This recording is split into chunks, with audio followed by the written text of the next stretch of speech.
Veja, ele não é apenas um homem vil, mas por causa de sua maldade, ele não vale nada. Ele é inútil para Deus e para o avanço do reino de Deus. Não ele é simplesmente inútil nisso. Ele não contribui com nada para a causa de Cristo. Na verdade, ele é prejudicial e está lutando contra o que Deus está realizando no mundo. Agora, chegamos ao versículo 14. Ele diz, no seu coração há perversidade. Todo o tempo maquina o mal, anda semeando contendas. Então, em seu coração está contra Deus. Seu coração é corrupto. Por causa disso, ele está constantemente maquinando o mal. Não apenas para que ele possa tirar proveito. Parece que ele chegou a um grau onde talvez goste simplesmente de machucar as pessoas. Isso não é incrível? E diz agora, no versículo 14, que ele semeia contendas. Essas contendas começam com ele, como se ele fosse a fonte do conflito. Ele é a fonte da discórdia. Agora, quero lhes fazer uma pergunta. Quando estamos em família e temos um relacionamento próximo com os nossos irmãos e irmãs, a nossa mãe, o nosso pai, deixe-me fazer uma pergunta. A paz está fluindo de você? A maneira como você vive, a maneira como fala, traz paz ao seu lar? Ou a maneira como você fala e a maneira como você vive gera brigas, contendas e tumultos? Você deixa as pessoas chateadas ou as acalma? Sua casa e o seu lar são um lugar mais tranquilo por sua causa, por sua palavra, por suas ações? Você pode não ser uma pessoa que endureceu o coração e está lutando contra Deus. E ainda assim, todas essas coisas que vimos nessa pessoa, elas podem estar em nós, até determinado ponto. E assim, ao invés de apenas falar de teologia e olhar para as Escrituras, vamos olhar para você por um momento. Qual é o fruto da sua vida? Você, suas ações, suas palavras, semeiam contendas, causam raiva, brigas, discórdias em sua casa? Ou você traz paz? É uma pergunta muito importante, porque Deus se desagrada muito daqueles que criam contendas na igreja e na família. Então, essa contenda que ele semeia é fruto sempre do coração. Agora, essa pessoa que eu escrevi aqui é sempre há contenda ao seu redor. Sempre tem alguma briga, algum problema, alguma discussão, e ela parece estar sempre no meio de tudo. Agora, há um bom provérbio, é um provérbio secular, mas se você se mudar, 10, 15 vezes por causa dos vizinhos ruins, é bem provável que você é o vizinho ruim. Nenhum de nós pode evitar brigas. Quero dizer, às vezes elas simplesmente acontecem. Brigas, discussões, às vezes são até necessárias. Temos que batalhar pela fé, diz Judas. Às vezes temos que lutar contra o mal. Mas aqui está uma pergunta. Sempre há brigas ao seu redor? Sempre há contenda ao seu redor? Você sempre parece estar no meio da discórdia? Das discórdias? Se isso for verdade, provavelmente é um problema, não é? E esse problema é com você. Não é um problema de intelecto. É um problema de pecado. Agora, eu quero que vocês olhem comigo nas Escrituras, porque eu quero que vocês vejam algo. A discórdia, o conflito e a contenda são frequentemente associados à impiedade e aos ímpios. Agora, como eu disse, mesmo a pessoa mais piedosa do mundo, às vezes estará em uma discussão. Mas se você está sempre em uma discussão, está em conflito com quase todo mundo, provavelmente há um problema. Agora, quero que olhemos para Tito, capítulo 3, versículo 9 a 11. Isso é o que o apóstolo Paulo escreveu a Tito. Evita discussões insensatas, genealogias, contendas e debates sobre a lei, porque não têm utilidade e são fúteis. Evita o homem faccioso. Isso significa rejeitar um homem que está sempre causando contenda. Depois de admoestá-lo primeira e segunda vez, 2 oportunidades, 3 avisos, você cai fora. Pois sabes que tal pessoa está pervertida e vive pecando, e por si mesma está condenada. Esta é uma sentença muito forte. Então, a primeira coisa que quero que vocês vejam é que algumas pessoas estão sempre entrando em contendas por coisas que simplesmente não importam. Há algumas coisas na fé cristã, não muitas, mas há algumas coisas na fé cristã que... Ora, pessoas. Tenho amigos queridos que divergem de mim em algumas doutrinas secundárias. Não vamos brigar por elas. Não vamos discutir por elas. Elas não são o centro, as verdades fundamentais do cristianismo. Eu não vou entrar em uma briga. Podemos conversar, podemos discordar, mas não vamos brigar. Mas tem gente que briga por qualquer coisa. E principalmente na internet. Você verá pessoas brigando por todo tipo de coisa. E muitas delas nem sabem pelo que estão brigando, ou nem mesmo sabem de qual lado estão, de fato. Eles só querem contender. Então, precisamos ter muito cuidado. Precisamos de sabedoria para saber quando devemos brigar e quando não devemos. E, novamente, isso vem da renovação da mente nas Escrituras. Agora, outra coisa, ele diz aqui que as contendas e os debates em que eles se metem são inúteis e fúteis. Tenho visto pessoas brigando, até mesmo por causa do cristianismo, e isso não produziu nenhuma piedade nelas, de nenhum dos lados. Se você está constantemente discutindo, brigando, provavelmente não está crescendo. Você provavelmente não está se tornando mais semelhante a Cristo. Você apenas ama brigar. Versículo 10. Um homem que causa divisão, como vemos aqui nos ímpios, no capítulo 6, um homem que causa divisão, quero dizer, realmente causa conflitos. Você sabe que ele deve ser disciplinado na igreja? Ele deve ser expulso da igreja, porque está dividindo os irmãos. Ele é pervertido. É a mesma coisa que vemos em Provérbios 6, não é? Ele é pervertido, está pecando e está condenado. Agora, vamos pegar isso de volta. Eu sei que isso está falando de alguém, um falso profeta, que está fazendo coisas horríveis na igreja. Mas vamos pensar nisso. Você briga por muitas coisas, jovem? Você briga com os seus irmãos, as suas irmãs? Você briga até com a sua mãe e o seu pai? Você é sempre contencioso? Há sempre um problema ao seu redor? Bem, saiba disso. É uma manifestação, na melhor das hipóteses, de sua imaturidade e, na pior, de sua impiedade. E você precisa levar isso a sério. Você precisa se voltar para Cristo. Judas 18 a 19 fala sobre os falsos profetas e diz: no último tempo haverá escarnecedores, andando segundo as suas ímpias paixões. Agora, o que os está controlando? Um coração adâmico ímpio, não convertido e não regenerado. Diz, são esses os que promovem divisões sensuais, que não têm o Espírito. Então, se você tem uma pessoa que constantemente causa divisões na igreja, na família, como ela é descrita? Eles são descritos como andando segundo as suas ímpias paixões. Eles são descritos como de mentalidade sensual, em oposição à mentalidade espiritual, e desprovidos do Espírito. Agora, isso não significa que, se uma de suas fraquezas é você brigar, contender, discutir demais, que você não é um cristão. Mas pode significar isso. Você precisa ter muito cuidado. E você precisa amadurecer. E provar que realmente conheceu Cristo. Porque se lembre, você os conhecerá pelos seus frutos, não pelo que eles dizem com a boca. Agora, quero ver algumas outras descrições sobre alguém que semeia contendas. Em Provérbios, capítulo 6, versículo 19, diz: testemunha falsa que profere mentiras, e o que semeia contendas entre irmãos. Agora, irmãos.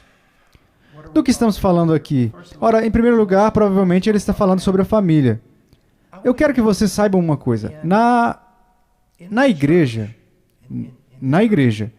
Se você é alguém que está constantemente semeando contendas, você deve ser advertido, repreendido. Mais tarde, se você não ouvir, será repreendido perante toda a igreja. E se então você não ouvir, você será expulso da igreja como um incrédulo. Isso é o quão sério isso é. Agora, para vocês jovens, quero que pensem nisso. E eu quero que você aplique isso à sua família. Saiba que a sua família não vai te expulsar. Mas quero que você pense em algo. Deus criou a igreja. É uma instituição que Ele criou. Mas você sabia que Deus também criou a instituição da família? E é muito importante para Ele. Extremamente importante. Agora, aqui está a pergunta. Você está edificando a família que Deus instituiu? Ou você está destruindo? Você é a fonte de paz em sua família? Ou você é a fonte do tumulto? Sabe, seria uma coisa triste se depois que você saísse de casa, a casa se tornasse um lugar muito melhor. Podemos dizer isso não apenas para as crianças, mas para a mãe, para o pai. Vocês estão contribuindo para a paz do lar? Ou vocês são motivo de briga constante? Quando você sai, tudo fica maravilhoso? Quando você chega em casa, as trevas entram pela porta com você? Essas são perguntas duras, mas são aquelas que precisamos nos fazer. Agora, Provérbios 16, versículos 27 a 28. O homem depravado cava o mal, e nos seus lábios há como que fogo ardente. O homem perverso espalha contendas, e o difamador separa os maiores amigos. Agora, novamente, lembre-se, quando chegamos ao versículo 12 aqui em Provérbios 6, ele diz, o homem de Belial, o homem vil. Ora, aqui nós meio que temos a mesma coisa, não é? Um homem sem valor, um homem perverso. Ele cava o mal, ele procura por isso, ok? Ele o traz de seu próprio coração para usar. Ou, simplesmente o procura em todos os lugares. E se ele encontrar não apenas o mal, mas algo errado com alguém, ele irá despedaçá-los. Ele vai usar isso contra eles. Perceba aqui, não há misericórdia, não há amor, não há bondade. Agora deixa eu te fazer uma pergunta. Quando você vê o seu irmão ou a sua irmã fazendo algo errado, você fica feliz por isso? Para poder usar isso contra eles? Para que você possa apontar isso? Ou você ora por eles? Você tenta ajudá-los? Você está tentando derrubar as pessoas ou está tentando edificá-las? O homem depravado cava o mal. A Bíblia diz que o amor cobre multidão de pecados. Isso não significa que se alguém está fazendo coisas terríveis ou pecaminosas em sua casa, você deve esconder tudo. Mas o que isso significa é o seguinte: você deve tratar isso com misericórdia. A menos, é claro, que seja algo sobre o qual você precise consultar seus pais ou precise consultar a lei. Mas estou apenas falando sobre as falhas gerais normais das pessoas da família. Você pode continuar desenterrando, expondo, trazendo à tona, ou você pode amar. Sim, você pode ter que encarar a pessoa, mas faça isso com amor. Se eles confessarem, perdoe-os e não toque no assunto novamente. O homem depravado cava o mal, e nos seus lábios há como que fogo ardente. A Bíblia diz para falar a verdade, mas diz para falar a verdade com amor, e falar a verdade para edificar, não para queimar alguém até rebaixá-la.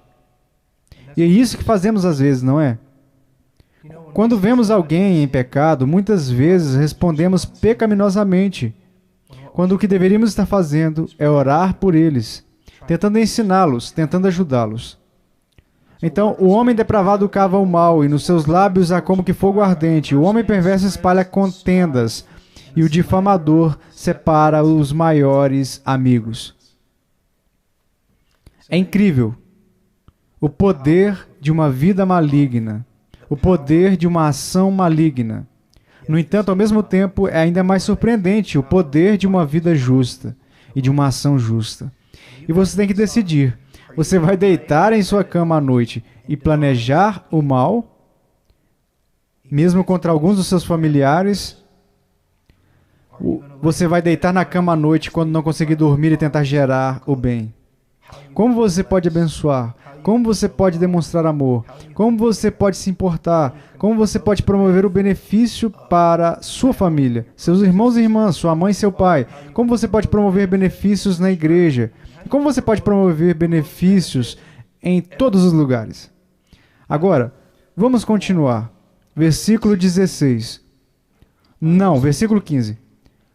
Veja o que acontece com essa pessoa perversa.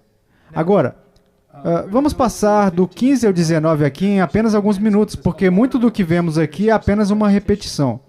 E o que basicamente está dizendo, em primeiro lugar, no 15, pelo que a sua destruição virá repentinamente, subitamente será quebrantado sem que haja cura. Agora, isso não significa que no momento em que alguém fizer algo perverso, o juízo virá dessa forma, mas significa que o juízo, quando tiver de vir, virá. E às vezes, quando o juízo de Deus vem, não há cura. O que quero dizer com isso? Ora, há pessoas que se entregaram a tal maldade e morreram. Simples assim. Morreu e foi julgado. Mas também há maldade que podemos fazer. E mesmo que vivamos, não podemos voltar no tempo e não podemos consertar todo o dano que ele causou. Alguém, deixe-me dar um exemplo, que simplesmente não se importa com a lei e está constantemente dirigindo embriagado. Eles podem se safar por anos, e então um dia tem um acidente. Um dia a polícia os para, e naquele momento tudo em suas vidas muda.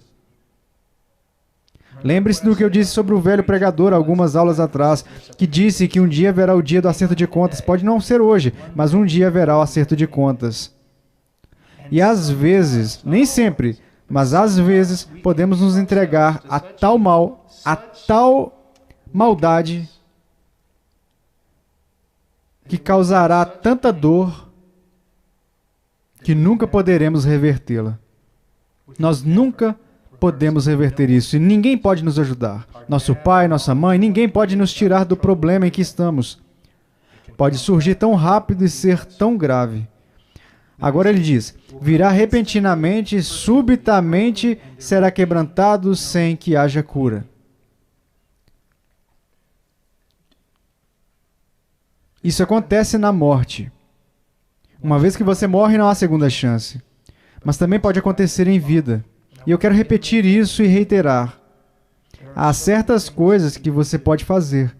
Coisas terríveis. E depois, sim, Deus pode te perdoar. Ele pode te salvar.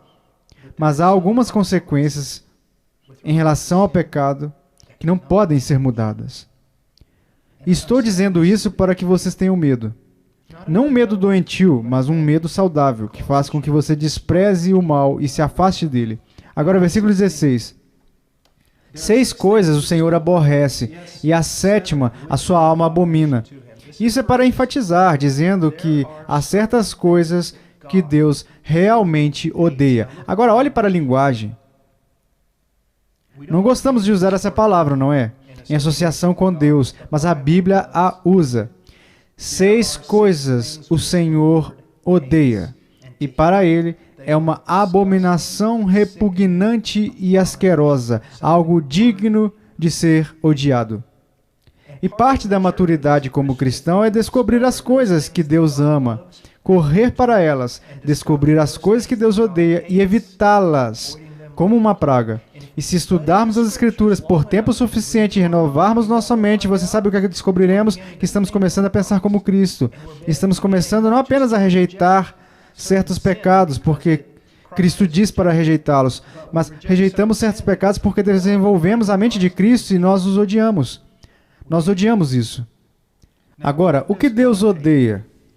Olhos altivos, língua mentirosa, mãos que derramam sangue inocente. O que são olhos altivos? Orgulho.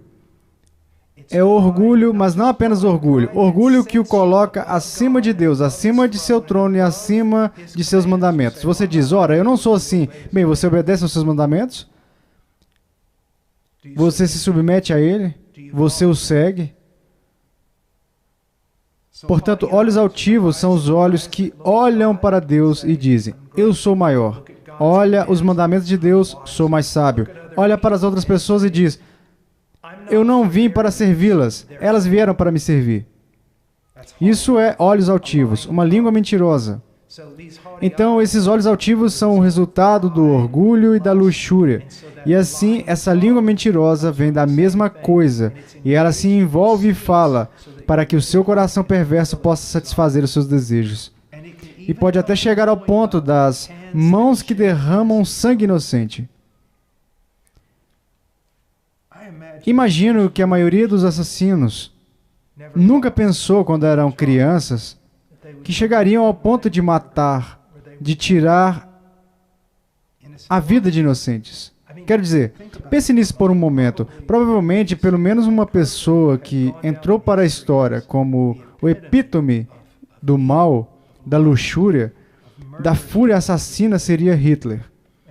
E tenho certeza de que quando ele era uma criança brincando com seus brinquedos ou correndo com seus amigos, ele nem mesmo imaginou que um dia ele seria responsável por matar, massacrar 6 milhões de judeus e quantas outras pessoas na guerra. Preste atenção se você pensa que está de pé, porque você pode cair. Sua oração constante deve ser: ó Senhor, não me deixes cair em tentação, mas livra-me do mal. Você deve se apegar a Cristo, se apegar à sua palavra, não confie em sua própria sabedoria. Outra coisa, assim Deus odeia olhos altivos, língua mentirosa, mas mãos que derramam sangue inocente, coração que trama projetos iníquos. Você diz: ora, eu penso sobre isso, mas não faço. Veja o que isso está dizendo.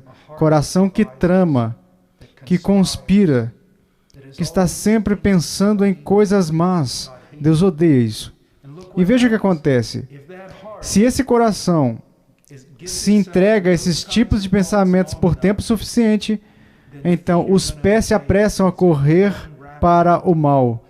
Você se lembra do que vimos no texto do livro dos Salmos? Houve um aviso sobre os ímpios, que os ímpios não desprezaram o mal. Não apenas eles não odeiam o mal, eles correm para ele. Eles correm para ele. Em outros lugares nas Escrituras diz, eles bebem a iniquidade como se fosse água. Você pode chegar a um ponto em sua vida, rejeitando a Deus, onde o bem se torna mal e o mal se torna bem. E se você não pensa assim, vamos ligar o noticiário esta noite, porque é exatamente isso que está acontecendo em nosso país. Porque homens e mulheres e jovens rejeitaram a Deus. Eles foram entregues ao seu coração. E o que é mal, eles consideram bom. Ele diz, seus pés correm para o mal. Outro que Deus odeia, uma testemunha falsa que profere mentiras. Um quebra-mandamento direto aqui. Os 10 mandamentos, já vimos um deles quebrado em relação ao assassinato. Mas agora, também, profere mentiras, uma falsa testemunha, mentindo sobre as pessoas, destruindo reputações, arruinando-as aos olhos de outras pessoas. A testemunha falsa que profere mentiras e o que semeia contendas entre irmãos. Agora, vamos voltar. Não estou dizendo que se você faz isso, você é esse tipo de pessoa perversa. Porque todos nós lutamos contra o pecado. Você semeia contendas na sua casa? Ou você é uma fonte de paz? Você é um pacificador? Lembre-se do que Jesus disse, bem-aventurados os pacificadores, porque eles verão a Deus. Aqueles que, no contexto ali, não são aqueles que são passivos, mas ele diz, basicamente, aqueles que trabalham duro, até lutam pela paz. Eles são abençoados. E então aqui temos algumas coisas incríveis, não é? Que a pessoa viu é perversa porque seu coração é perverso. E eles são inúteis para Deus e para a humanidade, porque são perversos. Agora pense nisso por um momento. Hitler foi útil para alguma coisa? Qualquer coisa boa? Não. Não. Tantos dos Césares, você pode dizer a mesma coisa sobre eles. Os governantes de Roma, tantos deles eram tão maus, eles não fizeram nada de bom em nada. E, no entanto, também vemos pessoas cujas vidas inteiras foram dedicadas ao serviço dos outros, e por causa delas o mundo é um lugar melhor. Que tipo de pessoa você vai ser? Você diz, bem, um dia, quando eu sair de casa, serei esse tipo de pessoa. Não, você não será. Você precisa cultivar isso agora. Você entende o que eu estou dizendo? Não pense sempre um dia. Você precisa cultivar a retidão agora. Você precisa cultivar a virtude agora. Você precisa cultivar a mente de Cristo. Você precisa buscar, mesmo que mal tenha idade suficiente para ouvir e entender o que estou dizendo. Você precisa ser constantemente como 1 Timóteo capítulo 4, disciplinando-se para o propósito da piedade. Romanos 12, renovando sua mente. Salmo 1, meditar na lei de Deus, cultivar um coração reto e uma mente reta, para que você possa servir a Deus e ser uma bênção para o povo de Deus. Estar diante dele naquele grande dia e ouvir, muito bem, servo bom e fiel, entra no gozo do teu Senhor. E lembre-se sempre de que, se um dia formos aprovados diante de Deus, será apenas por causa de Cristo e de sua obra em nosso favor. Vamos orar. Pai, obrigado por tua palavra. Por favor, querido Deus, por favor, use-a na vida do seu povo. Especialmente, Senhor, esta geração de jovens que está surgindo em um mundo que, em sua maioria, não te conhece. Por favor, ajude-os. Em nome de Jesus. Amém.